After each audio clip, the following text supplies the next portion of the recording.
Hello everyone, welcome back. This is Compact Redstone 1-4 Redstone Ethics. I'm Ambient222, and as the title suggests, we will talk about some Redstone ethics. And you probably already know that this course doesn't actually contain any Redstone knowledge. Instead, it's just to talk about some ethics that I think everyone should respect and follow. And the planning of this video is actually way before 1.19. But then Mojang decided to add the 1.19.1 chat reporting system, and I'm aware that some content in this video is slightly related to the chat reporting system, so I'm just here kindly to inform you that this course is not related to the chat reporting system, nor shows any of my standpoints on the chat reporting system either.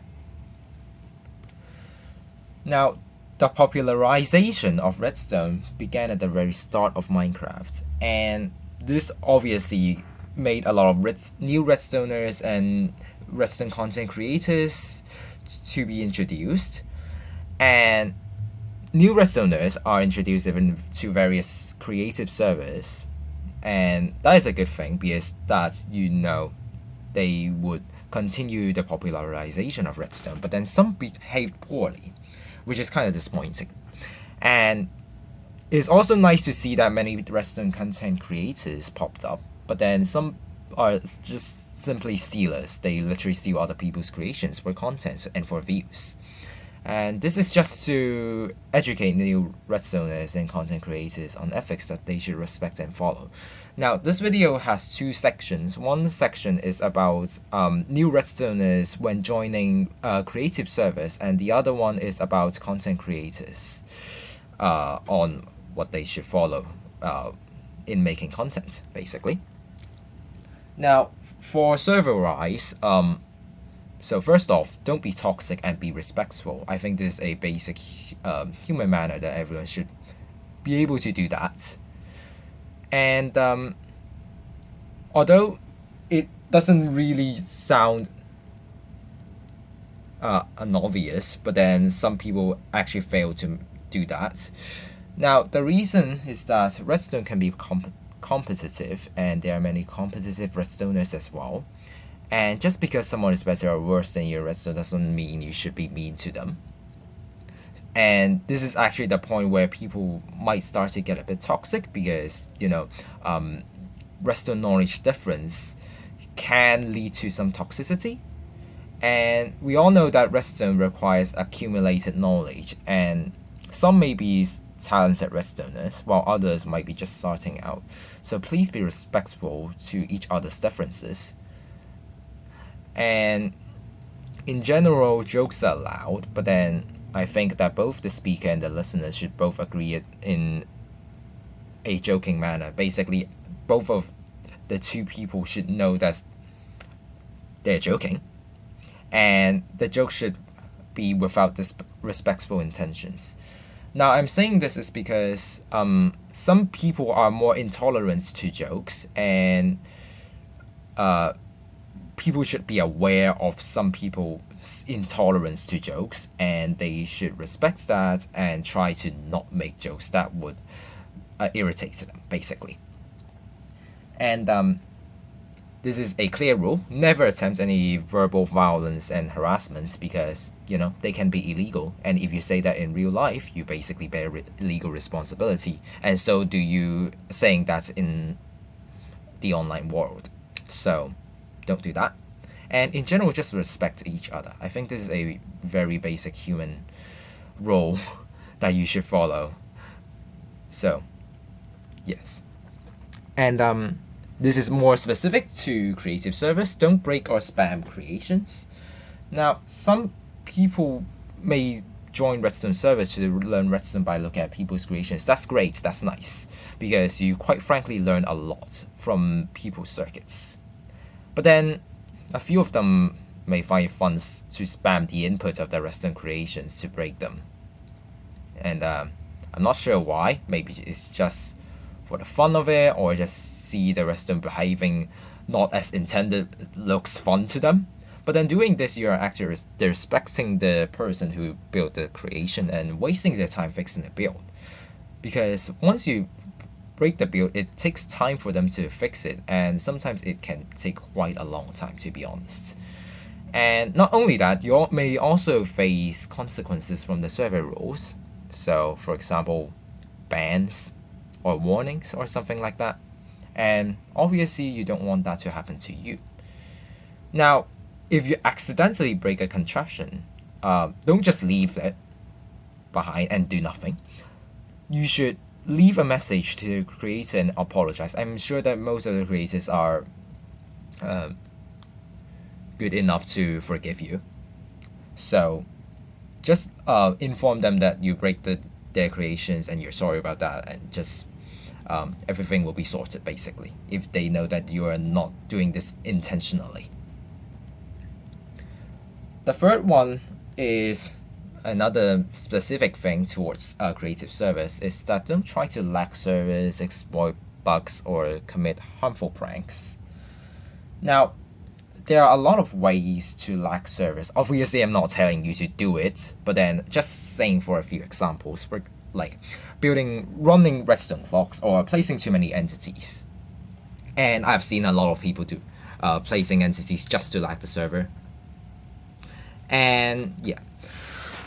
Now, obviously, servers aren't going to be perfect. There will always be bugs, but then bugs are meant to be reported, not exploited. And some people might tend to do pranks. Now, this is fine if the pranks are considered harmless, but then if you don't know the consequences of the pranks, I do not recommend it to you, because if you don't know the consequences from it, people might think that they are considered harmful, which might be in contrast to your belief, and then you might face some penalties from the servers. And I can safely say this is that different servers, they although might have different rules, but usually all of the above actions are bannable. So, to be honest, just don't do anything stupid and just follow server rules and you'll be fine. And yeah, I guess it's also related to what you do in real life. Don't do anything that you otherwise find to be regretful.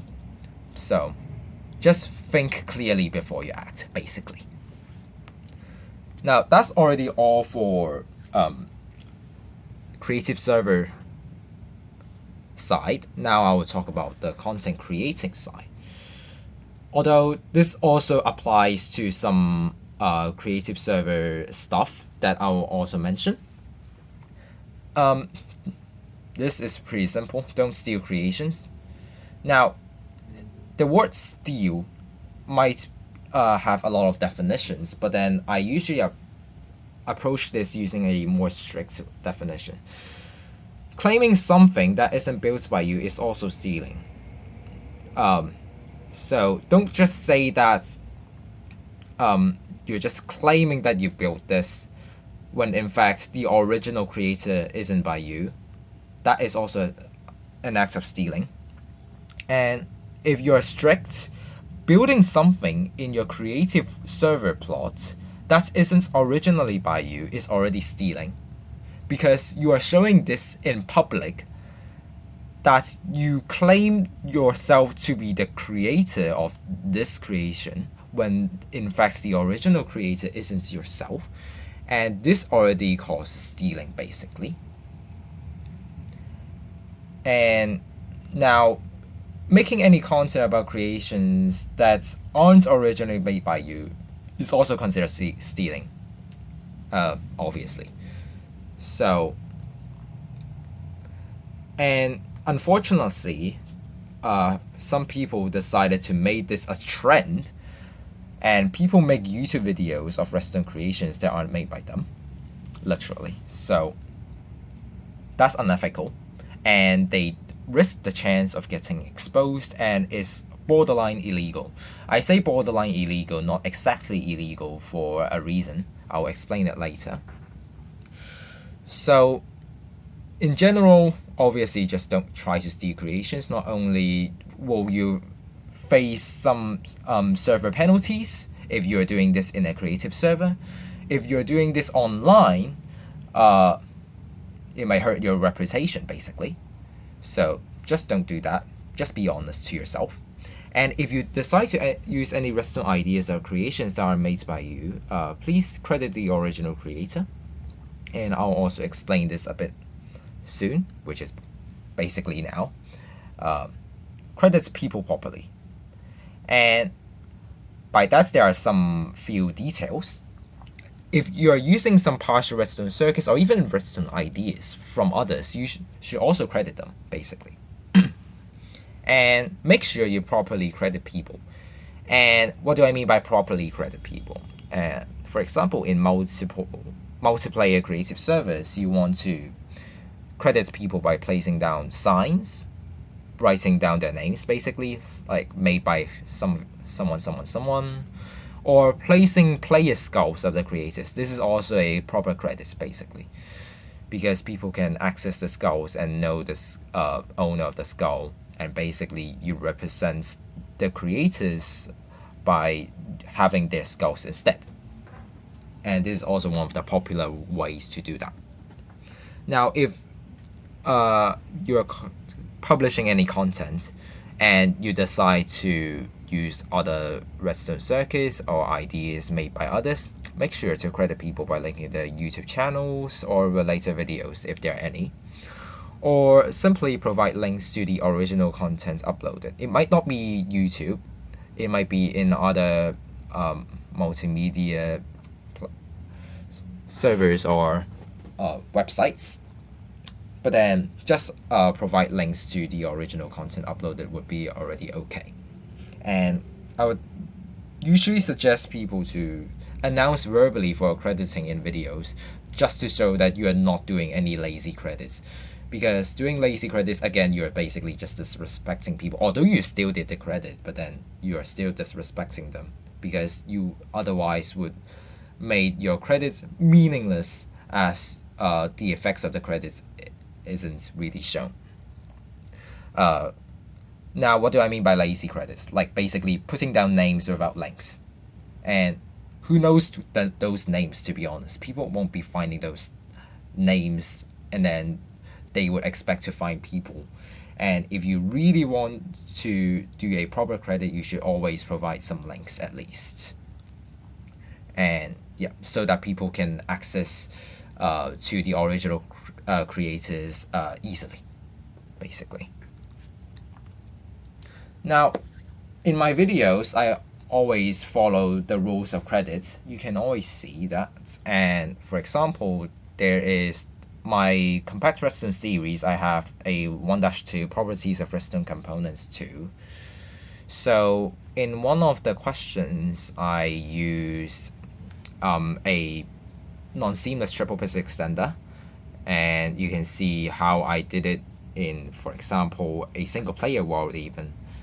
Just like, for example, placing skulls and placing signs, and you can see the format of it. And you can also check out the description below on how you should basically just credit people. Just state their channel names and then provide links to the channels, and that will already be fine. Now, before I said that stealing other people's creations is borderline illegal, and that's due to the Minecraft's EULA. And you can see these two paragraphs. They basically just say that if you are going to make public your creations, you have to make sure that it's your own creation and not to infringe any rights of others, basically. But then, as if the Mojang would do anything to any people, to be honest. So when I say borderline illegal, you're basically not going to be able to sue them via Mojang, because Mojang probably won't do anything to your case. So yeah, you can always check out the full documents, however, with the link here. Now, quite frankly, there are the other famous Redstone YouTubers that have done their videos on some Redstone stealing. Like basically them talking about Redstone stealing. You can always check out the videos here if you want to have some further watching. And anyways, that's it for today. Thank you for watching. I will see you in 1-5 input methods. Thank you.